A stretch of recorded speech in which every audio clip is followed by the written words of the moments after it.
चिलिका को संचो करुवा साहेब केनाल रु उच्छेद है बेनामी घेरी न्यूज 7 रे खबर प्रसारण पर चेतिला मत्स्य विभाग गंजाम रुसकुलिया मुहाण निकट में ब्रिटिश अमलर पालूर साहेब केनाल सह चिलिकार संयोगीकरण रही एवं साहेब केनाल पोती होगलानी विभिन्न स्थान में अवरोध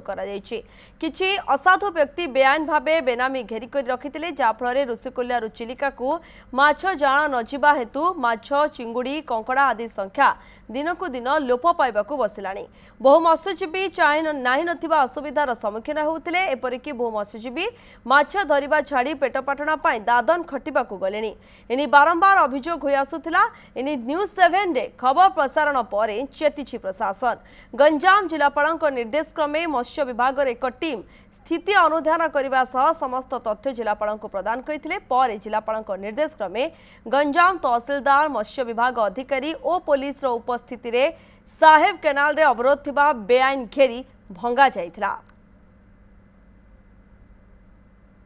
गोटे नोटिस भी गाँव विभिन्न जगह मारिथिलु तारपरे आज आमर एटा मजिस्ट्रेट ये तहसिलदार गंजाम आछंती पुलिस स्टाफ अच्छा आम एटाको आज तारपरे जो माने मानिलेनी जो माने जाल पकई भंगा भंगी करने आज एविक्शन प्रोग्राम होता चालू रही परवर्ती समय भी आम बारंबार यहाँ करें देखू जमी पालूर केनाल सब